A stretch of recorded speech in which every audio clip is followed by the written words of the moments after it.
Hello everyone, this is me Sadia. চলে আসলাম আপনাদের মাঝে একটা গুড নিউজ নিয়ে।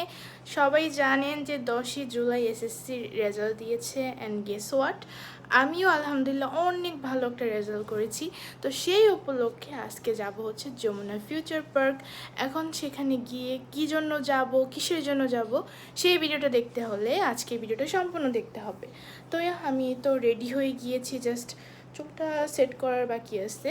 তো দেখতে থাকেন ভিডিওটা, হোপলি আপনাদের অনেক ভালো লাগবে। তারপর আমরা রেডি হয়ে বের হয়ে গিয়েছি, আমাদের গাড়িও চলে আসছিলো। আজকে আমরা সবাই যাচ্ছি, আর আমার অবস্থা দেখেন একদম ঘেমে গিয়েছি। তো এই তো আজকে সবাই আমরা যাচ্ছি, আপনাদের ভাইয়া, তারপর আমার আম্মু, আমার ভাই, সবাই মিলে যাচ্ছি। আর এই দেখেন ট্রাভেলের সঙ্গী আমার লেবু। আমার এটা লাগে, মানে আমার গাড়িতে ফ্রেগরেন্সটা ভালো লাগে না। তো এই তো দেখেন আজকের ওয়েদারটা বোঝা খুবই মুশকিল, একটু পরপর আর কি বৃষ্টি ছিটা পড়ছিল। তারপরে একটু আমরা নর্থ টাওয়ার পার্ক হয়ে গেলাম, এখন হইতেছে এয়ারপোর্টে চলে আসছিলাম। এই এয়ারপোর্টের 3 নাম্বার টার্মিনালটা এত সুন্দর হয়েছে, এটার কাজ চলাকালীন আমরা দেখছিলাম। তারপর আমরা এয়ারপোর্ট পার হয়ে গেলাম, আর আজকে শুক্রবার ছিল। তারপর আলহামদুলিল্লাহ আমরা কোনো রাস্তায় জ্যামই পাইনি, একদম রাস্তা মোটামুটি ফাঁকা ছিল। তারপর দেখতে দেখতে চলে আসছি আমরা, পাশেই ছিল হচ্ছে 300 ফিট। তারপর আসলাম আমরা যমুনা ফিউচার পার্ক। তো আমরা আজকে ভাবছিলাম যে যমুনা ফিউচার পার্ক থেকে বের হয়ে একটু 300 ফিট যাব, কিন্তু দেখেন আজকে হয়েছে এটা কি। তারপরে তো চলে আসলাম, প্রায় অনেক দিন পর আসছি আমি, মানে আগে যাব বলে আর যাওয়া হয়নি। তো এই তো মার্কেটের ভিতরেও ঢুকে গেলাম। আমাদের আসতে আসতে প্রায় 1টা বেজে গিয়েছিল, আর ভাবলাম যে সকালবেলা যেহেতু কেউই নাস্তা করে আসেনি, তাহলে আগে খাওয়া দাওয়া করব, তারপর হইতেছে যে কেনাকাটা শুরু করব। তো এই তো দেখেন আমার চুলের অবস্থা, প্লাস আমি ঘেমে একদম শেষ। গাড়িতে তো এসি ছাড়তেই দেই নেই, তার জন্য আম্মু আমাকে কী যে বকা দিছে। তো তারপর এই তো দেখতে দেখতে যাচ্ছিলাম, এখানে কত সুন্দর সুন্দর শাড়ি ছিল, আমি ওকে বলতেছিলাম আমাকে কিনে দাও। তো ওই শাড়িটা সুন্দর ছিল, তবে পাতলা ছিল। যাই হোক, তো এই তো আমরা চলে যাচ্ছি। এই যে এই ফ্লোরটা আমার জন্য বেশি ইম্পর্টেন্ট, আপনাদেরকে একটু পরেই বলবো, যেহেতু থাম্বনেল দেখে বুঝিয়ে গিয়েছেন যে আজকে আমি একটা ফোন কিনবো। তো ফোনটা একটু পরে কিনবো, আগে খাওয়া দাওয়া করে নিই। তো খাওয়া দাওয়ার এখানে চলে আসলাম। তো আমার আম্মু একটা রেস্টুরেন্ট দেখতেছিল, তো এই রেস্টুরেন্টটা আমার আম্মুর চোখে পড়লো, তাই আমরা এখানে এখন খাওয়া দাওয়া করবো। তো দুপুরের লাঞ্চটা আমরা এখানে করব। আর হইতেছে যে আমরা যখন আসছিলাম তখন মানুষ খুব কম ছিল। এই তো সবাই বসে গেলাম, তারপর আমরা খাবার দাবার অর্ডার দিয়ে ভাবলাম চারপাশটা একটু ঘুরে আসি। তো এইখানে অনেক ধরনের গাড়ি ছিল বাচ্চাদের জন্য, তো আমি আর কি এগুলো ঘুরে ঘুরে দেখছিলাম। তো এই হচ্ছে Jamuna future park luxury shopping mall, আমরা সবাই জানি। তো আমরা ঘোরাঘুরি করতেছিলাম, ঘোরাঘুরি করতে করতে একটা দোকান পাই, সেখানে অনেক ধরনের কিউট কিউট টয় ছিল। তো এইখান থেকে আমি একটা নিয়ে নিই, এটা হচ্ছে মুড সুইং পুতুল, যেটা আমি নাম দিছি। আসলে এটা কারণ আছে, কারণ যখন আপনার মুড ভালো থাকবে তখন আপনি ভালো মুডটা দিয়ে রাখবেন। এই যেমন এখন আমি দিছি, আমার মুড ভালো, তাই আমি এটা আর কি দিয়ে রাখছি। এটা আপনাদের ভাইয়া আমাকে কিনে দিছে, ভালোবেসে কিনে দিছে।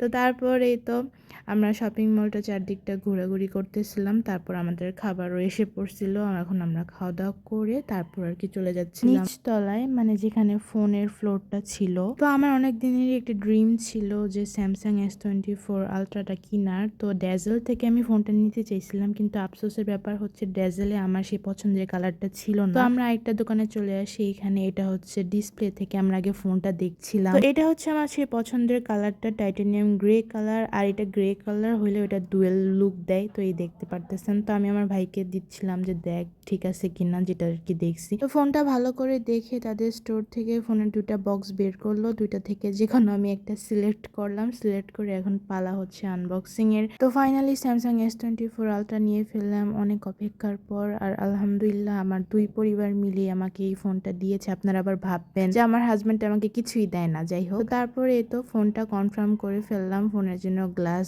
তারপর হচ্ছে কভার টাভার দেখতেছিলাম। তো যেহেতু একটা ফোন নিব, এটার সাথে সবকিছু তো নেওয়া লাগে। তারপর তো জুমিং টেস্ট করতেছিল আপনাদের ভাইয়া। এই দেখেন মেন হচ্ছে স্পেশালিটি এই ফোনের এইটা, স্পেন দিয়ে অনেক কিছু লেখা যায়, তারপর পুরো ফোনটাকে কন্ট্রোল করা যায়, যেটা বলতে গেলে একটা লাক্সারি ফোন। তো ফোন টোন কিনে আমরা চলে আসছিলাম হচ্ছে পপকর্ন খেতে। তারপর আপনাদের ভাইয়া সবাইকে পপকর্ন কিনে দিচ্ছিল। তারপর পপকর্ন খেতে খেতে আমরা চলে গিয়েছিলাম শপিং মলে, মানে ভিক্টরে। সেখান থেকে আপনাদের ভাইয়াকে এই শার্টটা আমার আম্মু পছন্দ করে দেয়, তো এই ট্রায়াল দিচ্ছিল শার্টটা। এই শার্টটা ওকে মাশাআল্লাহ অনেক মানাইছে। তারপর ও গিয়েছিল একটা প্যান্ট ট্রায়াল দিতে, ওই প্যান্টটা ওই নিয়ে নিয়েছিল, আমার শর্ট নিতে মনে নাই। তারপর এই শার্টটা আমি পছন্দ করে দিই, এটা ছিল আমার তরফ থেকে। তো এই শার্টটাও মাশাআল্লাহ অনেক কিউট লাগছে।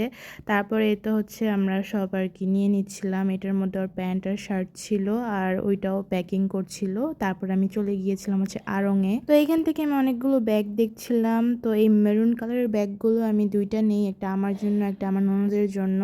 তো এই তো সব কিছু দেখছিলাম। ওইদিকে আমার আম্মু যে কই গেছে তা আমি খবরই পাইনি। তারপর দেখি আমার আম্মু খোঁজা শুরু করে দিয়েছে নতুন নতুন ব্যাগ আইটেম। এদিকে অলরেডি আম্মু দুইটা আর কি নিয়ে নিছে। তারপর এই তো আম্মু কেনাকাটা করছিল, এদিকে আমরাও করছিলাম। তারপর আমরা এখান থেকে দুটো লাচ্ছিও নিয়েছিলাম। তো আম্মু সব কিছু কেনাকাটা করে এতো লাইনে দাঁড়িয়েছিল। আড়ংয়ের এই জিনিসটাই আমার কাছে একটু অন্যরকম লাগছে। তো আমি আর কি বসেছিলাম, আমার পাগুলো এত ব্যথা করতেছিল। আপনাদের ভাইয়া জোর করে আমাকে একটা ড্রেসের দোকানে নিয়ে আসে। তো বলতেছে যে একটা ড্রেস আমাকে নিতেই হবে। তো এই ড্রেসটা ও পছন্দ করে রাখছিল। তো আমি আরেকটা ড্রেস ট্রায়াল দিতে গেছিলাম। তো এই ড্রেসটা খুবই সিম্পল হয়ে যাচ্ছিল, তার কারণে আমি এটা চেঞ্জ করে ওর পছন্দ করা ড্রেসটা পরলাম। ড্রেসটা সত্যি আমার কাছে অনেক ভালো লাগছে। আর সবচেয়ে বড় কথা আপনাদের ভাইয়া পছন্দ করে দিয়েছে, এর উপরে আর কোনো কথাই হয় না। তো হাতার ডিজাইনটা আমার কাছে অনেক ভালো লাগছে। তো ফাইনালি আপনাদের ভাইয়া এই ড্রেসটা আমাকে গিফট করলো।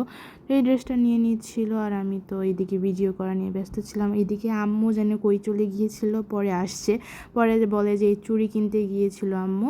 তো এই তো আমাদের কেনাকাটা প্রায় শেষ। এখন ভাবলাম একটু আইসক্রিম খাওয়া যাক, কারণ যমুনা ফিউচার পার্ক আসছি আর আইসক্রিম খাবো না এটা হয় না। তাই আম্মু আমাদের সবাইকে আইসক্রিম খাওয়াচ্ছিল। এদিকে আপনাদের ভাইয়া নিবেই না, আমি ওকে জোর করে নিতে বলছি। আসলে ও সব জায়গায় এমন করে। তারপর এই তো আমিও নিয়ে নিলাম। তারপর ওকে জোরাজুরি করার পর ফাইনালি এই তো ফ্লেভারটা ডিসাইড করে দিচ্ছিল। এখানে 2 ফ্লেভারের আইসক্রিম দেয় 140 টাকা করে, আগে 120 টাকা ছিল, এখন প্রাইস বাড়ায় ফেলছে। তারপর আম্মু বললো বাসার জন্য নাকি কিছু প্লেট নিবে। তো এখানে আর কি আম্মু প্লেট ডিসাইডও করে ফেলছিল কোনটা নেবে। আমি এখানে এসে খুঁজতেছিলাম, আসলে প্যাকিংটা ওইখানে হইতেছিল। তো এই প্লেটগুলো আম্মু নিছে। তো এই ছিল আজকে আমাদের কেনাকাটা। তারপর আমরা সেখান থেকে বের হয়ে যাই, গাড়িতেও উঠে গিয়েছি। তো আজকে সবচেয়ে বেশি লেট হয়েছে আমাদের ফোন কিনতে, কারণ আমাদের ফোন কিনতে 3 ঘন্টা সময় চলে গিয়েছিল। আর ওই সময়টাতে আমরা আর কোনো শট নেই, কারণ দোকানের লোক ছিল না যে ফোনটা স্টোর থেকে নিয়ে আসবে। তো যাই হোক ফাইনালি ফোনটা কিনে ফেললাম আলহামদুলিল্লাহ। মাঝখানে অনেকগুলো শটও নেওয়া হয়নি, কারণ পা আজকে অনেক ব্যথা হয়ে গিয়েছিল। যমুনা ফিউচার পার্ক মানে হাঁটতে হাঁটতে পা ব্যথা হয়ে যাবেই। তো এই হচ্ছে রাতের ঢাকা, অনেক সুন্দর লাগতেছিল। তাই আজকে আর 300 ফিট যাওয়া হয় নাই। তো এই ছিল আজকের ভিডিও। Thanks for watching.